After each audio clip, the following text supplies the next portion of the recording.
आप सबकी गरिमा में उपस्थिति को प्रणाम करता हूं और मंच पर आसीन आदरणीय मैम, आदरणीय राजेंद्र जी और आज़ाद कलम के अध्यक्ष साहब नवल भाई साहब, इनको प्रणाम करता हूं। अभी कुछ पुस्तकों का यहाँ पे लोकार्पण हुआ। ये केवल एक ट्रेलर की तरह है, क्योंकि मैं जब से यादव जी को जानता हूँ, पहचानता हूँ, जब पहली बार इनसे मिला, एक लेख मैंने इनके ऊपर लिखा था, साहित्य का ओघड़। वो इसलिए लिखा कि मैं जब इनसे पहली बार मिला तो मुझे आज भी याद है, जब मेरी शुरुआती दौर था, वो गोष्ठियों में जाता था, 2016 या 15 के आसपास की बात है। तो एक लोन था, वहाँ पे काव्य गोष्ठी हो रही थी। तो मैं जैसे ही गया, वहाँ पे हम 5, 7, 15, 20 लोग बैठे थे।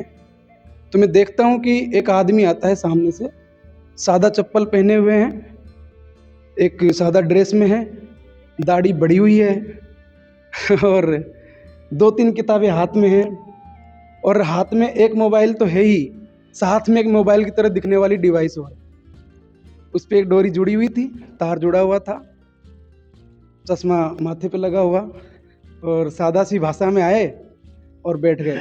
अब काव्य गोष्ठियों में जैसे जैसे एक एक का नंबर आता रहा, तो एक आवाज़ माइक से लगती है कि दौसा के जाने माने साहित्यकार, लेखक, कवि आदरणीय हैं राजेंद्र यादव आज़ाद अहीर, पूरा नाम ये था।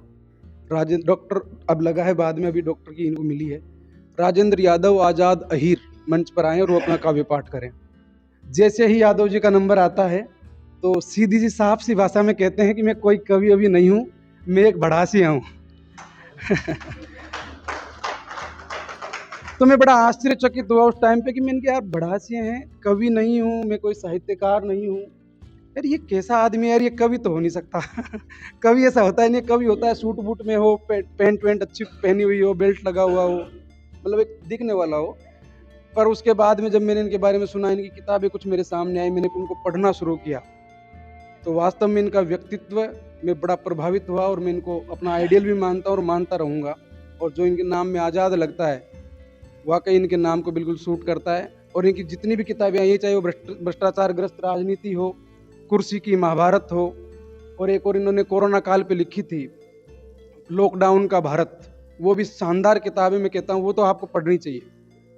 और जितनी भी किताबें भी आई, किन्नर माँ मैंने पढ़ी नहीं है अभी, लेकिन उम्मीद है कि जितनी भी मैंने इनकी किताबें पढ़ी हैं उससे भी बेहतर होगी। और आपको मैं महत्वपूर्ण बात तो ये है कि इनकी कम से कम 2 दर्जनों से ज़्यादा किताबें अब तक प्रकाशित हो चुकी हैं, और मैं उम्मीद करता हूँ कि इससे भी ज़्यादा किताबें इनकी प्रकाशित होती रहेंगी, आती रहेंगी, क्योंकि इनकी जो लिखावट है, इनकी जो मैंने लाइब्रेरी घर पे जाके देखी है, कम से कम मैम 5-6 हज़ार किताबों से तो ज़्यादा ही मिलेंगी इनकी पर्सनल लाइब्रेरी में। और ऐसी कोई किताब नहीं है जिसको इन्होंने पढ़ ना रखा हो। हर 3,000 ही है क्या? मुझे 5,000 की तरह दिखती है। 3,000 किताबें, मैं अपने शब्द वापस लेता हूँ, जैसा सर ने कहा 3,000 किताबें हैं। नहीं सर, थोड़ा सा वो मॉडिफाई भी करना पड़ता है ना। तो इतनी किताबें इनकी लाइब्रेरी में है, और एक टेबल लगा रखी है रूम में इन्होंने, जिसपे एक टेबल लैंप है। और जब ये स्कूल से अपनी ड्यूटी करके आते हैं, उसके बाद अपने कमरे में जाकर, अपने लाइब्रेरी में जाकर सिर्फ और सिर्फ लिखने का काम करते हैं, पढ़ने का काम करते हैं। तो ये हमारे लिए, हम सब युवाओं के लिए कि मैसेज भी है कि जब कोई आदमी इतनी उम्र में इतना अध्ययन कर सकता है, इतना लिख सकता है, तो हम क्यों नहीं पढ़ सकते। मैं चाहता हूँ कि हमको भी पढ़ना चाहिए, वाकई में पढ़ना। अगर अच्छा लिखना है, यादव जी की तरह लिखना है, इनसे बेहतर लिखना है, तो इनसे बेहतर पढ़ना पड़ेगा। इतना ही कहूँगा यादव जी के लिए।